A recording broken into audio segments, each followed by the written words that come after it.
నిందలు ఏమై ఉన్నాయి అనే విషయాలు మనం ప్రస్తావించుకున్నాం.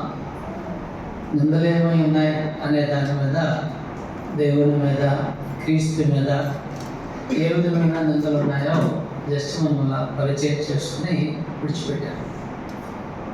ఈరోజు మనము దేవుని ఇంటివారి మీద, దేవుని పరిశుద్ధుల మీద ఉన్నటువంటి నిందలు ఏమిటి, అవి నిజంగా నిలబడేటటువంటి నిందల, నిష్కారణమైనవా అనే విషయాలు మనము చర్చించాలి.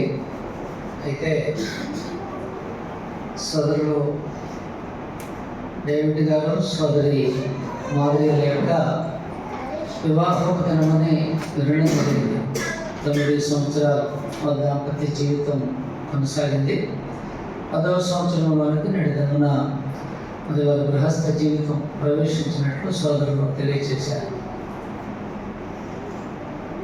సందర్భాన్ని పరిశీలించుకొని మరొకసారి గృహస్థ జీవితానికి అవసరమైన కొన్ని విషయాలు మనమంతా తిరిగి జ్ఞాపకం చేసుకునే ప్రయోజనకరమని తలంచి కొద్దిసేపు క్లుప్తంగా ఆ విషయాల గురించి చెప్పే ప్రయత్నం చేస్తాను. అందరూ సావధానంగా వినండి. నేడు దినమున గన్నవరంలో వృద్ధురాలైనటువంటి ఒక సోదరి, ఆవిడ క్రైస్తవ స్త్రీ, తన వృద్ధాప్యపు పరిస్థితిని బట్టి గత కొంతకాలంగా సంఘానికి హాజరు కాలేకపోతున్నారు. వారి గృహంలోనే మరి వారు వ్యక్తిగతంగా దేవుని ఆరాధిస్తూ ఆరాధనల భాగంగా దేవునికి ఇవ్వాల్సినటువంటి అర్పణ ప్రతి నెల క్రమంగా అప్పగిస్తూ ఉంటుంది. నేను వెళ్ళి ఆ ధనాన్ని తీసుకుని సంఘానికి అప్పగిస్తూ ఉంటారు. ఆ క్రమంలో నిన్న సోదరుని కలవడం జరిగింది. నేను వెళ్ళేసరికి ఆవిడ బయట నుంచి వచ్చారు. ఆవిడ ఫోన్ తీసుకుని జస్ట్ నాతో మాట్లాడుతూ అలా ఒకసారి ఫోన్ చూశారు. చూసి సినిమాలో ఒక న్యూస్ అన్నారు. ఇది ఏమిటంటే అన్నారు, పెళ్ళైన 5వ నిమిషంలో భర్తకు షాక్. అది తమ్ములైంది. పెళ్ళైన 5వ నిమిషంలో భర్తకు షాక్ అని ఉందయ్యా.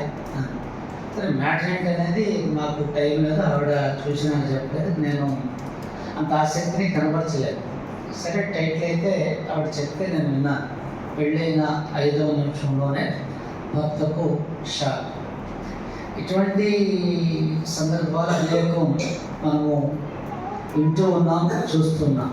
ఎందుకంటే వివాహ వ్యవస్థ చులకన చేయబడుతున్నటువంటి దినాల్లో మనం ఉన్నాం. వివాహ వ్యవస్థ విచ్ఛిన్నం చేయబడుతున్నటువంటి దినాలలో మనం ఉన్నాం. వివాహ వ్యవస్థకు సంబంధించినటువంటి పరిస్థితులన్నీ మరి యవన బిడ్డల దృష్టికి వెళ్తున్నప్పుడు చాలామంది యవన బిడ్డలు వివాహం చేసుకోవడానికి, గృహస్థ జీవితాన్ని కొనసాగించడానికి భయపడిపోతున్నట్లుగా వార్తలు వస్తున్నాయి. భయపడిపోతున్నారు చాలామంది యవన బిడ్డలు. అటు మగపిల్లలు కానీ, ఇటు ఆడపిల్లలు కానీ తరచూ వారు వింటున్నటువంటి వార్తలను బట్టి, చూస్తున్నటువంటి పరిస్థితులను బట్టి ఎక్కువ మంది యవన బిడ్డలు వివాహం చేసుకోవడానికి భయపడుతున్నారు. వివాహం ఒకవేళ ఏవైనా కొన్ని పరిస్థితులను బట్టి చేసుకున్నా ఎంత త్వరగా వారు విడిపోగలరో అంత త్వరగా విడిపోవడానికి విశ్రమ ప్రయత్నాలు జరుగుతున్నట్లుగా వార్తలు వస్తూ ఉన్నాయి. ఇటువంటి పరిస్థితుల్లో వివాహ వ్యవస్థ వైపు బిడ్డలను మనం ప్రోత్సహించి వారిని ధైర్యపరచవలసినటువంటి అవసరం ఉంది. వివాహ వ్యవస్థ చులకన చేయబడకుండా, వివాహ వ్యవస్థ విచ్ఛిన్నం కాకుండా దానిని ఈ లోకం యొక్క మేలు కొరకు కాపాడుటలో, భద్రపరచుటలో మరి బాధ్యత కలిగి పనిచేయవలసినటువంటి అవసరం దేవుని పిల్లలంగా ముఖ్యంగా మనందరి మీద ఉంది. కాబట్టి మనకున్న అవసరతను బట్టి, బాధ్యతను బట్టి అవసరమైన ప్రతిసారి విషయాలను మనము తలపోయడము, చర్చించడం, మరో రూపంలో విషయాలను మనము దగ్గరగా చూడటం అనేది చాలా చాలా అవసరం. ఆ క్రమాన్ని అనుసరించి కొద్దిసేపు మీతో మాట్లాడే ప్రయత్నం చేస్తా.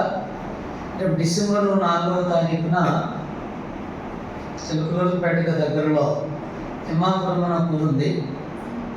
అక్కడ దేవుని వాక్యం చెప్పడానికి నాకు ఆహ్వానం వచ్చింది. 10 రోజుల క్రితమే అక్కడ స్థానిక సోదరులు ఫోన్ చేసి చెప్పారు విషయం. కొడికలో అందరూ జంటలే కూడి వస్తారంట, భార్యాభర్తలు కూడి వస్తారంట. భార్యాభర్తలను ఉద్దేశించి మీరు మాట్లాడాలి, మాకు తెలిసినంతలో మీరైతే కొంచెం వారికి విషయాలు స్ట్రైట్గా చెప్పి బలపరుస్తారనే నమ్మకం మాకుంది. అందుకే మిమ్మల్ని మేము సెలెక్ట్ చేసుకున్నాం, మీరు రావాలని అడిగారు. సరే తప్పకుండా వస్తానని చెప్పడం జరిగింది. ఆలోచిస్తున్న వాళ్ళకి ఏం చెప్పాలి, ఎలా చెప్పాలి అంటే ఉన్న విషయాలే, అసలు విషయాలు ఏమో రావు, పాతే ఆల్రెడీ చేసి మీకు కాసేపు శ్రద్ధగా ఉండేటట్టు టైటిల్స్ మార్చి కొన్ని పదాలు మార్చి విషయాలు మీరు చెప్తుంటారు. భార్యాభర్తలకు సంబంధించిన విషయాలు తెలిసే తెలియదు మీకు అందరికీ. అయినప్పుడు నేను చెప్తే చచ్చినట్టు ఉంటారు, మీరు కాసేపు వినాలి. అలా వినేటట్టు ఏం చేయాలో మా చెప్పలు మాకు ఉంటాయి. సరే అదంతా దేవుని కృపలో జరుగుతూ ఉంటుంది. సరే కొద్దిసేపు వినే ప్రయత్నం చేయండి. 9 సంవత్సరాల దాంపత్య జీవితం సోదరులు డేవిడ్ గారి సోదరి మాధురి గారుల జీవితం గడిచింది. అమ్మా మాధురి, హ్యాపీయా? ఏమి హ్యాపీగా అంటారా? హ్యాపీయేనా? మన అరే డేవిడ్ గారు హ్యాపీయా?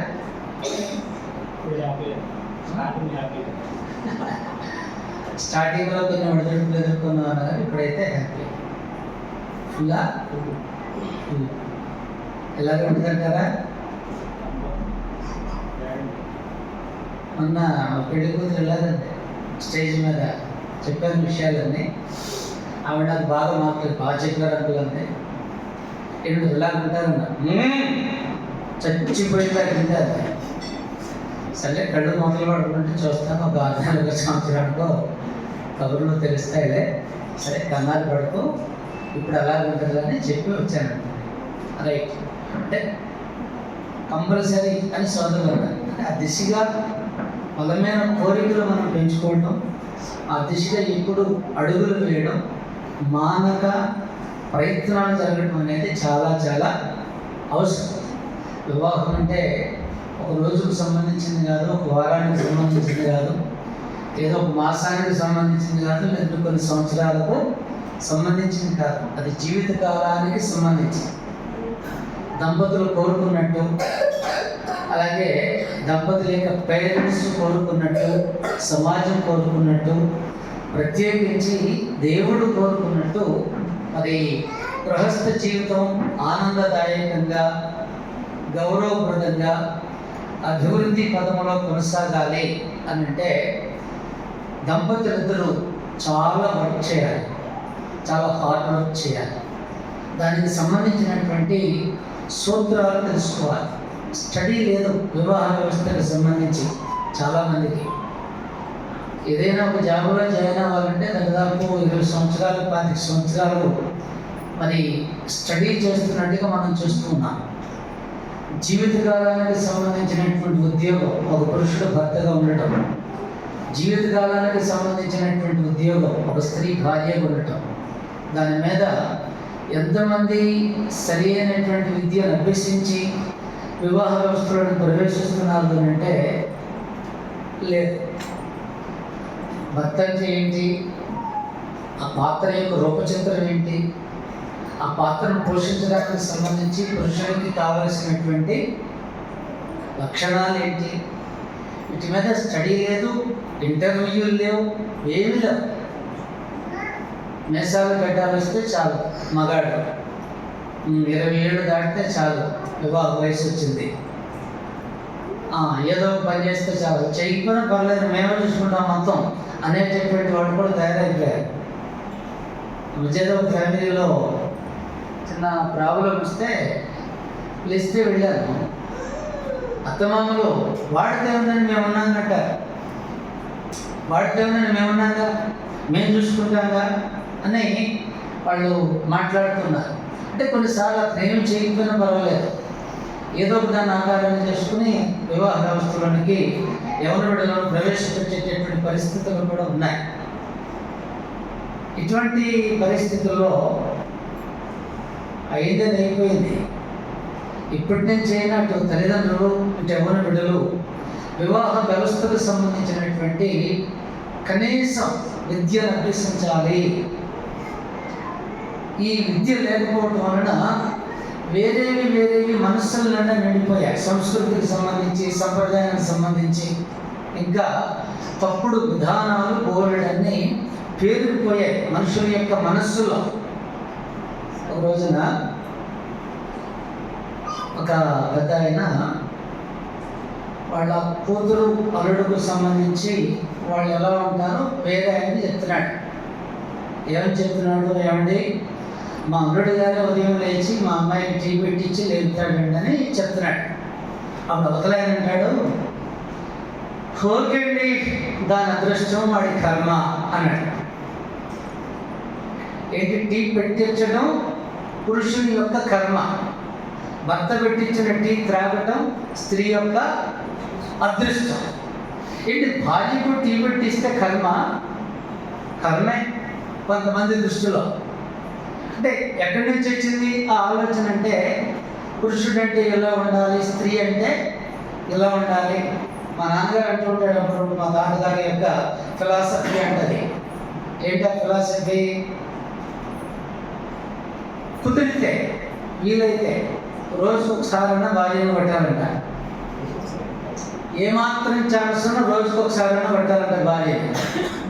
లేదు నువ్వు బాగా బిజీ అయిపోయా, కుదరటం లేదు, వీలు ఉంటుంది, కనీసం వారానికి ఒకసారైనా పట్టాలంట. ఆయనైతే మా నాన్నమ్మని కొట్టినట్టు నేను పెరగను. ఒక 10 ఏళ్ళు తెలుసు మా తాతగారు నాకు. మా నాన్నమ్మని ఆయన ఎప్పుడు చేసుకున్నట్టు నేనైతే చూడలేదు.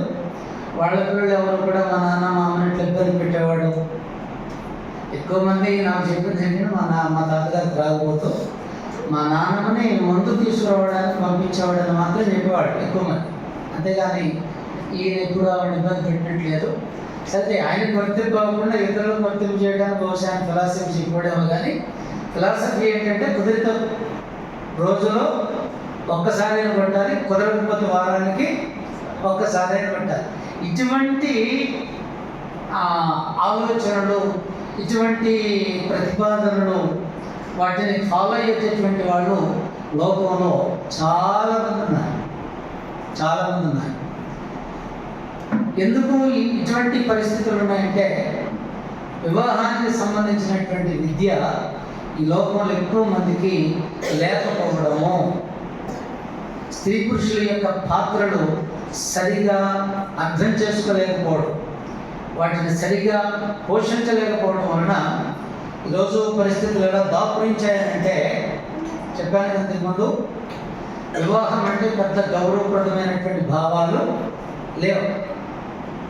వివాహాన్ని ప్రోత్సహించడం లేదు, వివాహాన్ని బలోపేతం చేయడం అనేది లేదు.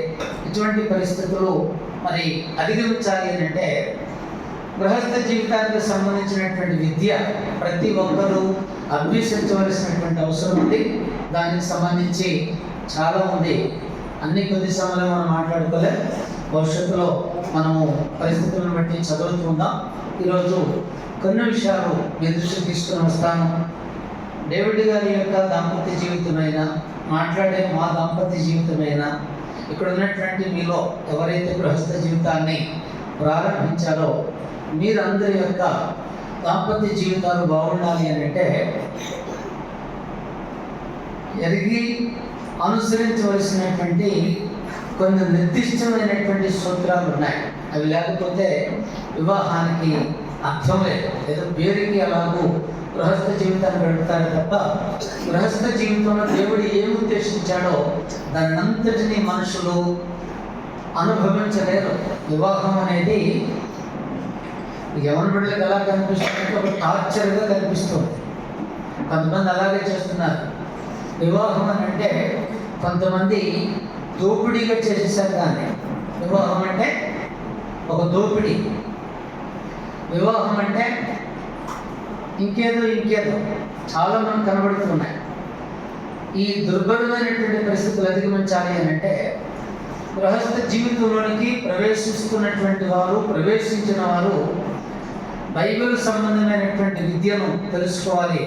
ఆ విద్యలో సరి అయినటువంటి సూత్రాలు ఉన్నాయి. వాటిని కొన్నిటిని నేను మీకు తెలియజేస్తాను. మొట్టమొదటిగా గృహస్థ జీవితాన్ని ప్రారంభించేటటువంటి స్త్రీ పురుషులకు దైవభక్తి అనేది తప్పక ఉండాలి.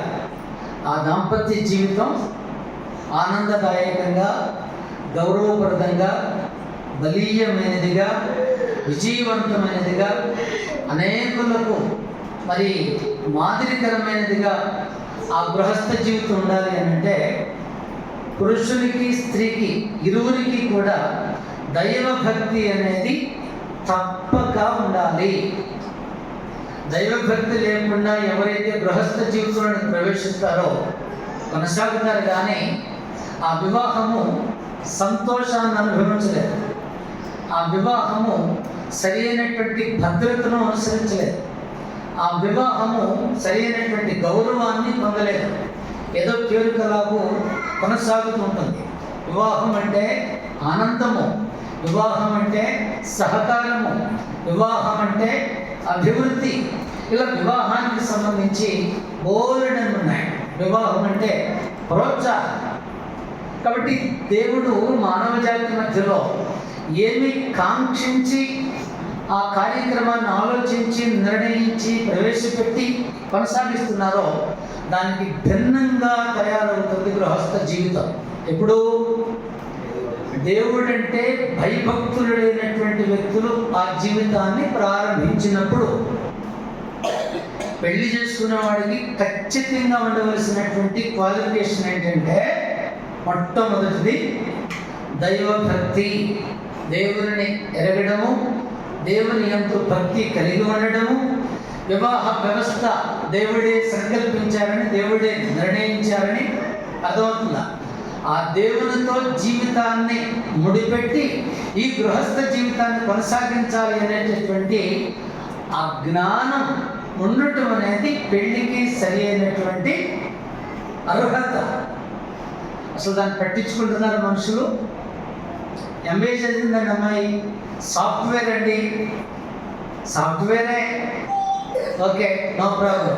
ఇంతకీ దైవభక్తి ఉందా?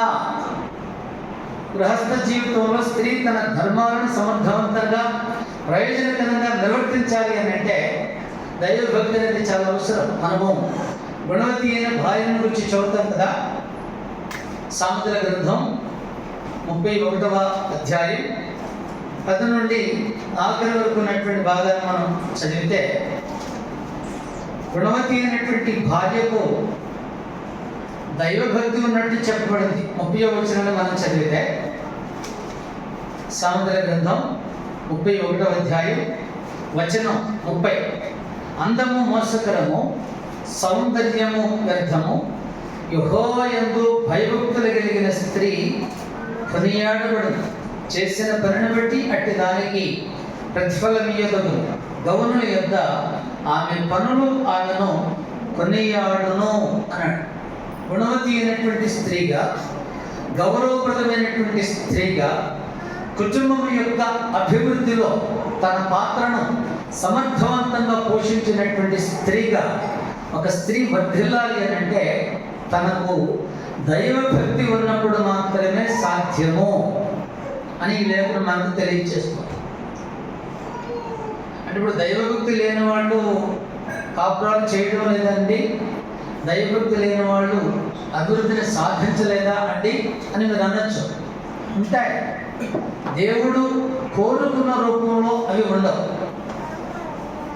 కాబట్టి గృహస్థ జీవితాన్ని ప్రారంభించినటువంటి స్త్రీ పురుషులు ఇరువురు ఏ సూత్రాల మీద వారి యొక్క జీవితాన్ని కొనసాగింపు చేసుకోవాలి అని అంటే, దాంపత్య జీవితాన్ని ప్రారంభించినటువంటి పురుషునికి, దాంపత్య జీవితాన్ని ప్రారంభించినటువంటి స్త్రీకి, ఇరువురికి కూడా దైవభక్తి అనేది చాలా చాలా అవసరం. కాబట్టి దైవభక్తిని మరి కలిగి ఉండడం, దానిని అవలంబించడం, జీవితం అంతవరకు ఆ దైవభక్తిని నిలుపుకోవడం అనేది గృహస్థ జీవితానికి చాలా చాలా అవసరమని బైబిల్ మనకు స్పష్టంగా తెలియజేస్తూ ఉన్నది. ఒక ఉదాహరణ నేను మీకు చెప్తాను. ప్రభువైన యేసుకు దేవుడు సంకల్పించిన సంఘానికి, అంటే వారిరువురికి సంబంధించినటువంటి బాంధవ్యము ఎలా పోల్చబడింది అని అంటే భార్యాభర్తల బంధంతో పోల్చబడింది. ఇప్పుడు ప్రభువుని సంఘాన్ని మనం చూసినప్పుడు ఇరువురికి ఏముంది అని అంటే దైవభక్తి ఉందా? యేసుక్రీస్తు వారికి దైవభక్తి సంపూర్ణంగా ఉంది. ఆయనకు వధువుగా చెప్పబడినటువంటి సంఘానికి కూడా ఏముంది? దైవభక్తి అనేది ఉంది.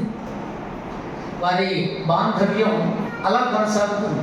కాబట్టి మనం జ్ఞాపకం పెట్టుకోవాలి, గృహస్థ జీవితాన్ని ప్రారంభించబోయే వారికి, ప్రారంభించిన వారికి వారి దాంపత్యము ఆనందంగా, గొప్ప సహకారంగా, గొప్ప ప్రోత్సాహకరంగా, అది ఇంకెంతో ఆదరణను కలిగించేదిగా, అది అభివృద్ధి చెందేదిగా ఉండాలి అని అంటే పురుషునికి స్త్రీకి దైవభక్తి అనేది తప్పనిసరిగా ఉండాలి.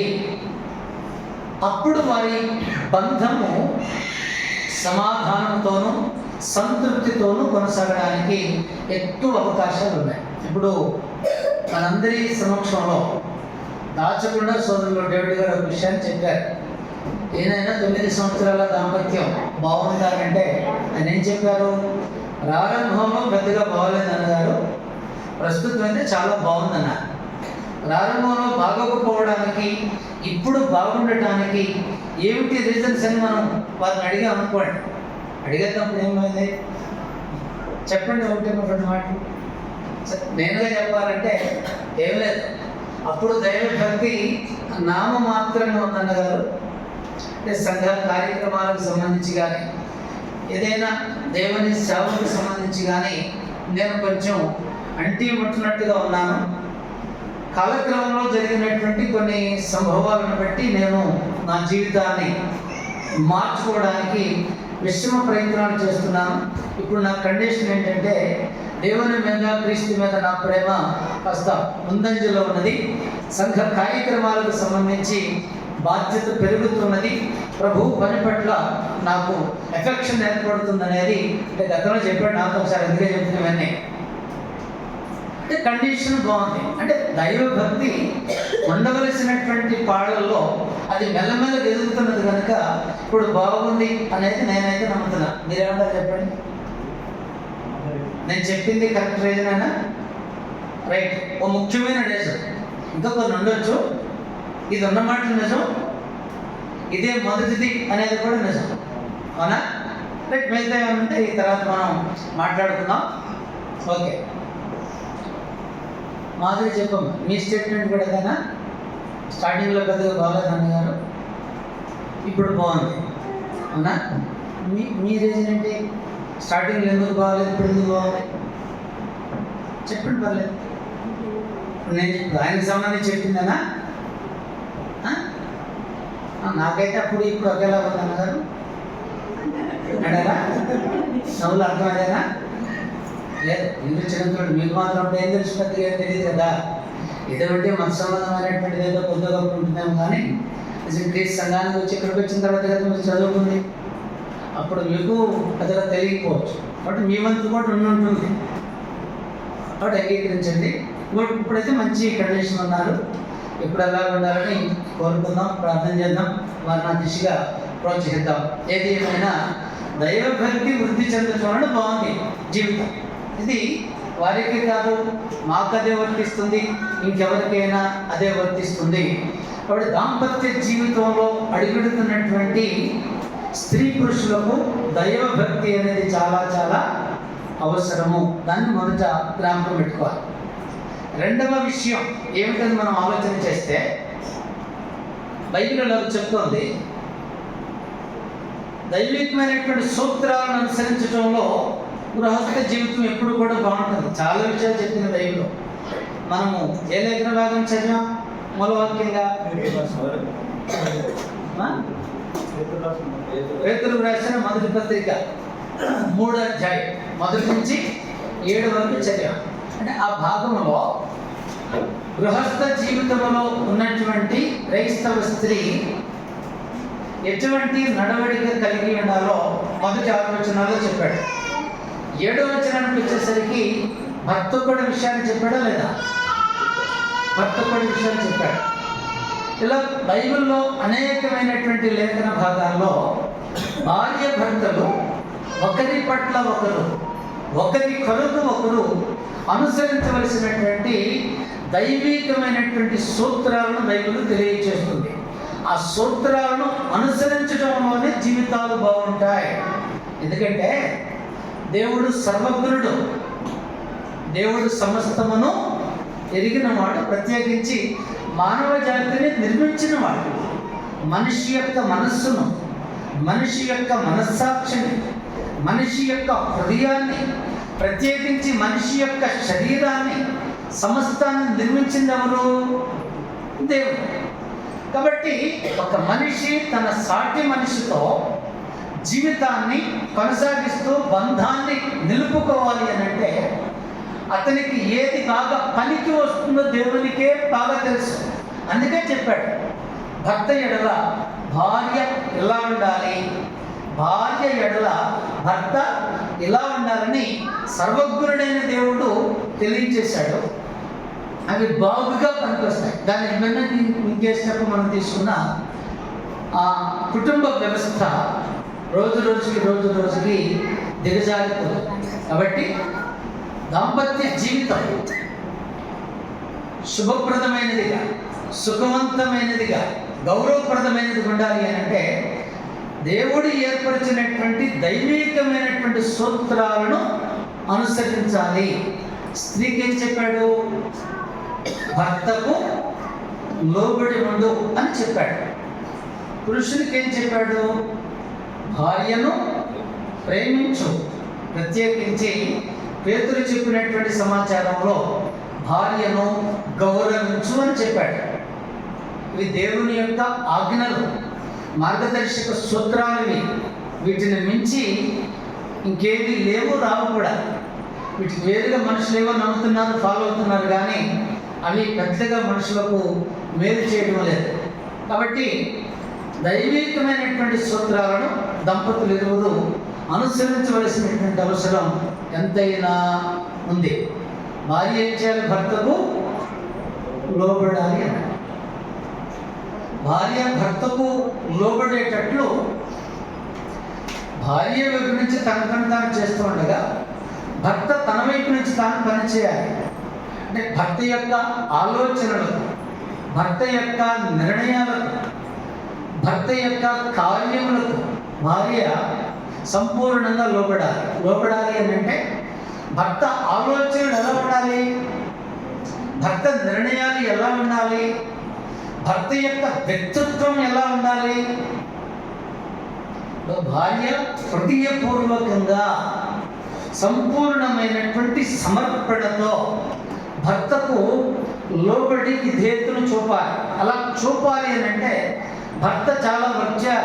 భర్త తన ఆలోచనలలో, తన నిర్ణయాలలో, తన కార్యములలో జ్ఞానం ఉండాలి, దైవికమైనటువంటి జ్ఞానం ఉండాలి, బాధ్యత ఉండాలి, దూరదృష్టి ఉండాలి. తన ఆలోచనలు ఎప్పుడు కూడా శ్రేష్టమైనవిగా ఉంటాయనేటటువంటి ఒక పూర్ణమైనటువంటి నమ్మిక భార్యకు కలిగేటట్లుగా పురుషుడు ఉండాలి. ఏం మాట్లాడతాడో తనకే తెలియకపోతే తను చేసిన నిర్ణయాలు అనేకమైనటువంటి సార్లు కుటుంబాన్ని ఆర్థికంగా, సామాజికంగా మరి దిగజార్చుతున్నట్లయితే భార్య భర్తకు లోబడగలదా? లోబడలేదు. ఇప్పుడు ఒక నాబాలుకు అబీగీలు లోబడవచ్చా? ఇంటికి వెళ్తారు, చదవండి. సమూయేలు మొదటి గ్రంథం 25వ అధ్యాయం. నాబాలు మోటువాడుగా ఉన్నాడు, పనికి మాలిన వాడిగా ఉన్నాడు, ఇతరుల యొక్క ఆలోచనలు ఎప్పుడు కనీసం స్వీకరించినటువంటి వాడిగా ఉన్నాడు. మరి తనకు దానికి ఏమైనా మంచి తీర్మానాలు చేయగలడానంటే అది చేయలేడు.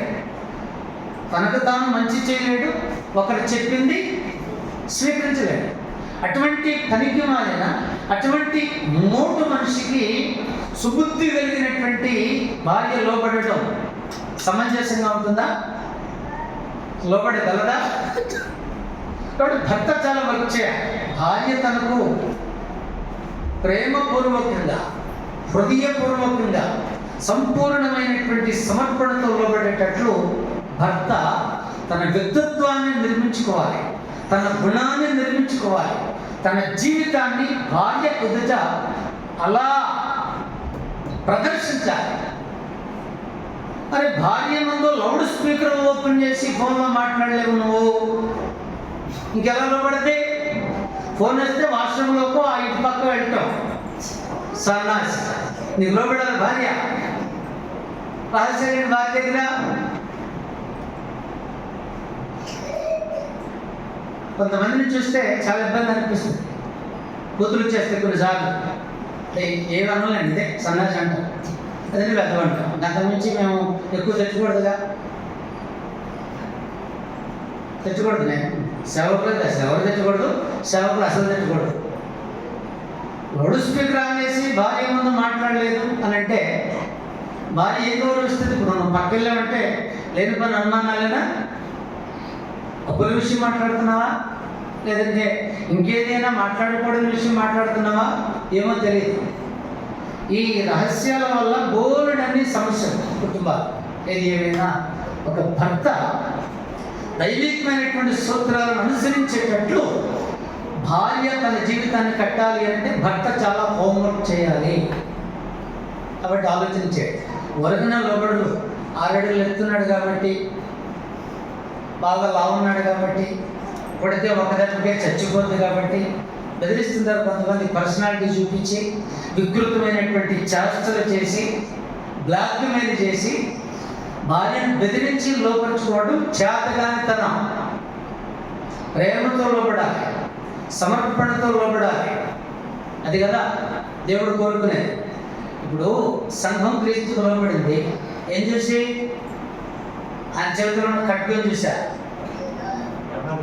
ప్రేమను చూసి, ఆయన త్యాగాన్ని చూసి, ఆయన దూరదృష్టిని చూసి, ఆయన గుణం చూసి. ఇది అసలైనటువంటి సూత్రం. ఈ సూత్రాలను అనుసరిస్తే స్త్రీ భర్తకు సంపూర్ణంగా లోబడుతుంది. జీవితం చాలా చాలా బాగుంటుంది. అలాగే పురుషుడు ఏం చేయమన్నాడు? గౌరవించమన్నాడు. స్త్రీని పురుషుడు ఏం చేయాలి? గౌరవించాలి. స్త్రీ బలహీనమైనటువంటి ఘట్టం అన్నాడు. శారీరకంగా స్త్రీ బలహీనం, మానసికంగా స్త్రీ బలహీనం. స్త్రీని సరిగా అర్థం చేసుకోవడం పురుషునికి చాలా అవసరం. చాలామంది తమ భార్యలను అర్థం చేసుకోలేని వారుగా ఎక్కువ మంది ఉన్నారు. అదేమనంటే ఒక పాట. ఏం పాటది? ఆడవారి మాటలకు అర్థాలే వేరే. స్త్రీలంతే అదో టైపు. వాళ్ళ పక్షాన, వాళ్ళ పట్టాన మనకి అర్థం కాదు. ఇవన్నీ సరైనటువంటి ఆలోచనలు కాదు. స్త్రీని అర్థం చేసుకోవడానికి పురుషుడు మానక ప్రయత్నించాలి. తన శారీరక పరిస్థితులు ఎలా ఉంటాయి, తన ఉద్వేగాలు ఎలా ఉంటాయి, తన బాధ్యతలకు సంబంధించినటువంటి టెన్షన్స్ ఎలా ఉంటాయి, వీటన్నింటి మీద పురుషుడు వర్క్ చేయాలి. తన త్యాగాన్ని గుర్తించాలి. తనకు సంబంధించినటువంటి పరిస్థితులన్నీ గమనించి పురుషుడు హృదయపూర్వకంగా భార్యను ఏం చేయాలంటే గౌరవించాలి. అవసరానికి తగిన విధంగా బిస్కెట్ లేటింగ్ కాదు. భార్యను తన రక్త నాళాలలో నింపేసుకోవాలి పురుషుడు. తన ఆలోచనలు, తన నిర్ణయాలు, తన చర్యలు, కుటుంబం కొరకు తాను పడుతున్నటువంటి తాపత్రయం ఎంతగా ఉండాలి. ఇప్పుడు ఆ అంతస్తులో కొద్దిమంది స్త్రీలు ఉండకపోవచ్చు, కొద్దిమంది స్త్రీలు ఆ అంతస్తులో ఉండకపోవచ్చు. కానీ దేవుడు ఉద్దేశించినటువంటి స్త్రీ యొక్క అంతస్తు చాలా ఉన్నతమైనటువంటిది. అలా పురుషుడు భార్యను తన అసలైనటువంటి రూపంలో అర్థం చేసుకుని హృదయపూర్వకంగా, మనస్ఫూర్తిగా భార్యను ఏం చేయాలంటే గౌరవించాలి. ఇలా అనేకమైనటువంటి దైవికమైనటువంటి సూత్రాలు ఉన్నాయి. వాటిని దంపతులు ఇరువురు అనుసరించాలి. అప్పుడు దాంపత్యం అనేది చాలా చాలా బాగుంటుంది. దేవుడు రూపించిన సూత్రాలు తెలియకపోవడం ఒక పెద్ద సమస్య. ఒకవేళ ఎప్పుడైనా తెలిసిందనుకోండి, హృదయపూర్వకంగా కాకుండా యాంత్రికంగా స్వార్థపరత్వంతో వాటిని అనుసరించే ప్రయత్నాలు కూడా జరిగే అవకాశం ఉంది. అది చాలా పొరపాటు అవుతుంది. కాబట్టి దాంపత్య జీవితం బాగుండాలి అని అంటే బైబిల్ చూపిన మార్గమే శ్రేష్టమైనది. దంపతులు ఇరువురికి దైవభక్తి ఉన్నట్లయితే జీవితం చాలా బాగుంటుంది. రెండు, దంపతులు ఇద్దరు గృహస్థ జీవితానికి సంబంధించిన దైవికమైనటువంటి మార్గాలను తెలుసుకోవాలి. మానక తెలుసుకునేటువంటి ఆ మార్గాలను తమ దైనందిన జీవితంలో అన్వయించుకోవాలి. జీవితాన్ని ఏదో ఈ చెవికి విని ఆ చెవితో పడేయటం కాదు, ఏదో చదివి బైబిల్ మరలా దాని స్థానంలో దాన్ని పెట్టి సంగతులు మర్చిపోవడం కాదు. దైవికమైన సూత్రాలను ఏం చేయాలంటే అనుసరించాలి. చాలా ఉన్నాయి, చదవండి బాగా. మూడో విషయం ఏంటంటే దాంపత్య జీవితం బాగుండాలి అని అంటే మనం చదివిన లేఖనం ఏం చెప్తుందంటే పేతురు రాసినటువంటి మొదటి పత్రిక 3వ అధ్యాయం 1 నుంచి 7 మనం చదివాం. ఆ భాగం మనకి ఏమి నేర్పిస్తుందంటే పూర్వకాలం ఉన్నటువంటి దైవభక్తి కలిగిన వ్యక్తుల యొక్క మాదిరిని అనుసరించడం చెప్తుంది. అంటే దైవ ఆమోదం పొందిన వారి మాదిరిని అనుసరించండి. అది బైబిల్ చెప్తున్నటువంటి సమాచారం. మళ్ళొకసారి ఆ భాగానికి రండి. పేతురు ప్రభు పక్షమున క్రీస్తునందున్న సోదరులకు స్పష్టంగా ఏం చెప్తున్నాడు అని అంటే 6వ వచనాన్ని చదివితే, ఆ ప్రకారము శారా అబ్రహామును యజమానుడని పిలుచుచు అతనికి లోబడి ఉండను. మీరును యోగ్యముగా నడుచుకొనొచ్చు. ఏ భయమునకు బెదరకలిగినట్ల ఆమెకు పిల్లలవుతుందని చెప్పేశాడు. అంటే శారా యొక్క మాదిరిని క్రైస్తవ స్త్రీలు అనుసరించమని ప్రోత్సహిస్తున్నాడు పేతురు. బైబిల్లో దైవభక్తి కలిగి దైవికమైనటువంటి మార్గాలను అనుసరించి విజేతలైనటువంటి దంపతులు చాలామంది ఉన్నారు. గృహస్థ జీవితాన్ని భూమి మీద ప్రారంభిస్తున్నటువంటి జంటలందరికీ వాళ్ళు ఆదర్శప్రాయులైనటువంటి జంటలై ఉన్నారు. కాబట్టి శ్రేష్టమైన మాదిరిని, దైవ ఆమోదం పొందినటువంటి మాదిరిని దంపతులారా మీరు అనుసరించండి అనేది చెప్తున్నాడు. అబ్రహాము శారా ఒక మంచి మాదిరి, ఇస్సాకు రిబ్కా ఒక మంచి మాదిరి, యాకోబు రాహేలు ఒక మంచి మాదిరి, అమ్రాము యాగబెత్ ఒక మంచి మాదిరి, అకులా పిస్కిలా ఒక అద్భుతమైనటువంటి మాదిరి. ఇలా ఆయా కాలాల్లో అనేకుల యొక్క జీవితాలను ప్రభావితం చేయగలిగినటువంటి అద్భుతమైనటువంటి దంపతులు ఉన్నారు. ఆ శ్రేష్టమైనటువంటి మాదిరిని మీరు అనుసరించండి. ఇప్పుడు పురుషులకు చెప్పేటప్పుడు భార్యను ప్రేమించమని చెప్పాడు కదా. పౌలు ఉదాహరణ ఏం చెప్పాడు? క్రీస్తు సంఘాన్ని ప్రేమించినట్టుగా పురుషులు తమ భార్యలను ప్రేమించాలి అన్నాడు. యేసుక్రీస్తు యొక్క మాదిరి ఒక పరిపూర్ణమైనటువంటి మాదిరి. కాబట్టి ఆ మాదిరిని అనుసరించండి అనేది దేవుని వాక్యం తెలియజేస్తున్నటువంటి సమాచారం. కాబట్టి స్త్రీలు ఏం చేయాలి? గృహస్థ జీవితాన్ని ప్రారంభించిన వారంటే విజేతలైనటువంటి భార్యల యొక్క లిస్టు వేసుకోవాలి. నిజంగా వాళ్ళు ఆయా సమయ సందర్భాలలో ఎలా ఆలోచించారు, ఎలా నిర్ణయాలు తీసుకున్నారు, వారు ఎలా కార్యక్రమాలు జరిగించారు, వారు ఏ విధంగా ప్రవర్తించారు అనేటటువంటి ఒక పెద్ద లిస్టు నీకు ఉండటం అనేది నీకు చాలా చాలా ప్రయోజనకరం. ఇప్పుడు వీళ్ళకి సీరియల్స్లో ఉండే వాళ్ళ లిస్ట్ ఉంది, సినిమా వాళ్ళ యొక్క లిస్ట్ ఎక్కువ మంది దగ్గర ఉంది. కానీ దైవ ఆమోదం పొందినటువంటి ఒక పరిపూర్ణమైనటువంటి మాదిరిలో ఉన్నటువంటి వారు ఎంతమంది తెలుస్తున్నారు ఈరోజు లోకంలో ప్రజలకు తెలియటం లేదు.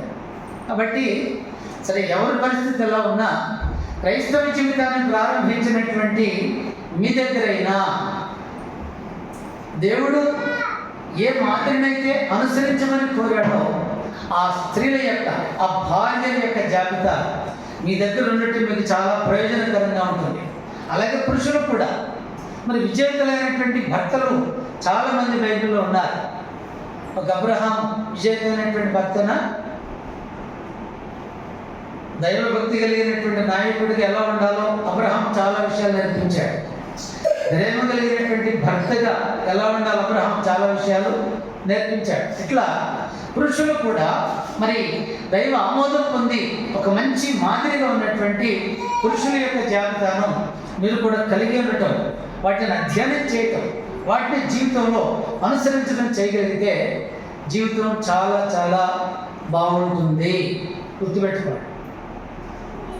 పరిస్థితులు విపత్కరంగా పరిణమిస్తున్నాయి. దినదినం చాలా బాధ్యత కలిగి దూరదృష్టితో మరి దేవుడు చెప్పినటువంటి ఈ మాటలను మనం అందరం కూడా మన మనసులో నాటించుకొని ఈ రూపంలో జీవితాలను కట్టుకొని విజేతలు కావడం అనేది దేవుడు కోరుకుంటూ ఉంటాడు. 3 విషయాలు చూసాం.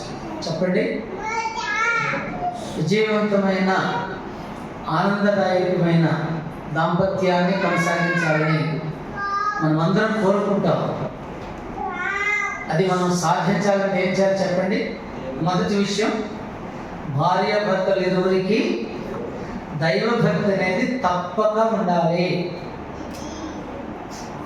దైవభక్తి లేకపోతే గృహస్థ జీవితం ఏదో మందుగుడిగా కొనసాగుతుంది. అది సరైనటువంటి ఫలితాలను ఎప్పటికీ సాధించలేము. కాబట్టి దైవభక్తి కలిగిన వారిగా భార్యాభర్తలు ఉండాలి. మొదటి. 2, దైవికమైనటువంటి మార్గదర్శకత్వం ఏదైతే ఉన్నదో ఆ సూత్రాలను అనుసరించాలి. భర్తకు దేవుడు ఏం చెప్పాడో నేర్చుకోవాలి, భార్యకు దేవుడు ఏం చెప్పాడో నేర్చుకోవాలి, ఇద్దరికి కలిపి ఏం చెప్పాడో నేర్చుకోవాలి. వాటిని సరిగా గ్రహించి వాటిని మాత్రమే అనుసరించాలి. అప్పుడు జీవితం ఎప్పుడూ కూడా బాగుంటుంది. వేరే వేరే వాళ్ళు వచ్చి మీ మధ్యలో అస్తమానం పంచాయతీలు పెట్టవలసినటువంటి అవసరం ఏమీ లేదు, రాదు కూడా. 3వ విషయం ఏంటంటే, మీకంటే ముందున్నటువంటి విజేతలైనటువంటి ఆదర్శప్రాయులైనటువంటి దంపతులు ఎవరైతే ఉన్నారో వారిని అనుసరించండి. దేవుని వాక్యం అదే చెప్పింది. అలా చేయగలిగినట్లయితే జీవితం అనేది చాలా చాలా ప్రయోజనకరంగా ఉంటుంది, చాలా అభివృద్ధి చెందుతుంది. కాబట్టి విషయాలను గమనించాలి. 4వదిగా ఒకటి చెప్పి క్లోజ్ చేస్తాను. దాంపత్య జీవితం బాగుండాలి అని అంటే ఇది కూడా ఒక ముఖ్యమైనటువంటి స్తోత్రం. మనము అబ్రహాము శారాలను ఒకసారి దగ్గరగా చూడగలిగితే వారు కేవలం భౌతికవాదులుగా లేరు. దేవుడు వారిని విడిచిపెట్టమన్న కల్దీయ దేశాన్ని విడిచిపెట్టారు. ఊరు అనేటటువంటి నగరాన్ని విడిచిపెట్టారు. తమ బంధువులను అందరినీ విడిచిపెట్టారు. దేవుడు ఎక్కడికైతే వారిని పిలిచాడో అక్కడికి వారు బయలుదేరి వచ్చేశారు. వాగ్దత్త దేశంలో పరవాసులు ఉన్నట్లుగా వారు జీవించారు. పరవాసులు వారు జీవిస్తున్నటువంటి క్రమంలో వారికి ఎన్ని ఒడిదుడుకులు వచ్చినా మరలా తిరిగి కల్దీయ దేశానికి వెళ్ళేటటువంటి ప్రయత్నాలు వారు ఎప్పుడు చేయలేదు. మరి వాళ్ళ యొక్క దృష్టి అంతా దేని మీద ఉంది అని మనం ఆలోచన చేస్తే హెబ్రీ పత్రికలో మనం ఇలా చదువుతాం. అబ్రహాము ఇస్సాకు యాకోబులను గురించి అన్నట్టుంటుంది, కానీ అందులో ఖచ్చితంగా శారా ఉండి తీరాలి, రెబ్కా ఉండి తీరాలి. అందులో ఏ విధమైనటువంటి అనుమానం లేదు. చదువుతాం చూడండి ఒకసారి. హెబ్రీ పత్రిక 11వ అధ్యాయం 8 నుంచి మనం చదివితే, అబ్రహాము పిలువబడినప్పుడు విశ్వాసమును బట్టి ఆ పిలుపునకు లోబడి తన స్వాస్థ్యముగా పొందనైన ప్రదేశమునకు బయలువెళ్ళి మరియు ఎక్కడికి వెళ్ళవలనో అది ఎరుగకయే బయలువెళ్ళను. ఇది అబ్రహాముకు మాత్రమే వర్తిస్తుందా, శారాకు కూడా వర్తిస్తుందా? ఆవిడ దేవుని యందు విశ్వాసం ఉంచినటువంటి వ్యక్తి, అందులో ఏ విధమైనటువంటి అనుమానమే లేదు. రైట్. అందుకే తన మాదిరిని అనుసరించమని క్రైస్తవ స్త్రీలకు చెప్పాడు. అబ్రహాము యజమానుడని పిలవడంలో, అన్ని పర్యాయములు అతనికి లోబడటంలో, శారా దైవభక్తి, దేవుని అందరి విశ్వాసం కలిగినటువంటి వ్యక్తి. దాన్ని మనం రూఢిగా నమ్మవచ్చు. విషయానికి మనము వచ్చేస్తే, గుడారములలో నివసించుచు అన్యుల దేశంలో ఉన్నట్టుగా వాగ్దత్త దేశంలో పరవాసులైరి, ఏలైనగా దేవుడు దేనికి శిల్పియు నిర్మాణకుడునై ఉన్నాడో పునాదుల పట్టణం కొరకు అబ్రహాము ఎదురు చూచుచుండెను అన్నాడు. అబ్రహాముకు ఎదురు చూపు పునాదులు కలిగిన పట్టణం కొరకు, శారము కూడా అదే ఎదురు చూపు. అంటే దాంపత్య జీవితం బాగుండాలి అని అంటే దంపతులిద్దరూ పరలోకానికి సంబంధించినటువంటి నిరీక్షణ కలిగిన వారు ఉండాలి. ఇప్పుడే ఇక్కడే అంత మాకు అనేటటువంటి ఈ లౌకికవాదాన్ని, భౌతికవాదాన్ని పక్కన పెట్టాలి. అప్పుడు లైఫ్ బాగుంటుంది. కుటుంబాల్లో ఎందుకు ఇబ్బందులు అంటే, ఎక్కువ మంది మనుషులు కేవలం శరీరానుసారులుగా, ఈలోక సంబంధులుగా, ఎక్కడే అంత అనేటటువంటి భావాలతో బ్రతకడం. ఏ పెళ్ళైనా చూడండి, ఫస్ట్ క్వాలిఫికేషన్గా దైవభక్తిని అడుగుతున్నారు. అసలు ఏమడుగుతున్నారు? ఏం చదివాడు? మన ఎవరు అంటున్నారు ఒక ఆయన 2 లక్షలు నెలకంటే 2 లక్షలేనా అంటున్నారండి అని అంటున్నాడు. ఏంటి నెలకు 2 లక్షలు సంపాదిస్తాడు పెళ్లి కొడుకు అంటే 2 లక్షలేనా అని అంటున్నారంట. అంటే ఇంకెన్ని లక్షలు కావాలి? అంటే భౌతికవాదం విపరీతంగా పెరిగిపోతుంది. మా అమ్మాయి ఎక్కడంటే అక్కడ నివసించడం కుదరదు, ఫలానా ఇంట్లోనే ఉండాలి.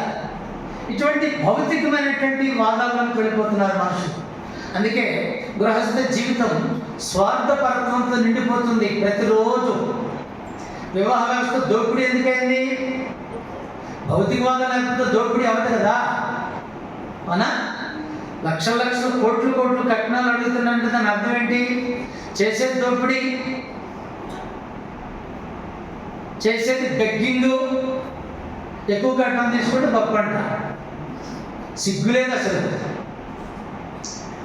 సిగ్గుపడవలసిన విషయాలను బట్టి ఏం చేస్తున్నారు మనుషులు? అతిశయిస్తున్నారు. అంటే వివాహం దోపిడీగా, వివాహం బెగ్గింగ్గా, వివాహం స్వార్థపరత్వమైనది ఎందుకు మారిపోయిందంటే, ఇదిగో ఇప్పుడే ఎక్కడే అంతా మాకు కావాలి. అందువల్ల కుటుంబాలు పాడవుతున్నాయి. కాబట్టి దేవుడు స్పష్టంగా ఏం చెప్తున్నాడంటే, దంపతులారా, మీరు ఎల్లప్పుడూ భూమి మీద నివసించే వాళ్ళు మాత్రమే కాదు, మీరు ఈ భూమి మీద యాత్రికులు, పరదేశులు. కాబట్టి మీ దృష్టి ఎక్కడ ఉండాలి? నిత్యత్వం వైపు ఉండాలి. అలా పరలోకం మీద దృష్టిని సారిస్తే దంపతులిద్దరూ జీవితం అనేది ఎప్పుడు కూడా బాగుంటుంది. అర్థమవుతుందా? ఈ భౌతికవాదులు ఉన్నటువంటి స్త్రీ పురుషులు జీవితాలను చాలా పాడు చేసుకుంటారు. ఇప్పుడు రోజు కూర ఎలా తింటామని వీడికి కూడా ఫిలాసఫీ చెప్పేసుకుని లేని పని బ్రాంచ్లు ఓపెన్ చేస్తాడు. వీడికి హెచ్ఐవి వస్తుంది, మధ్యలో ఏమైపోతుంది జీవితం?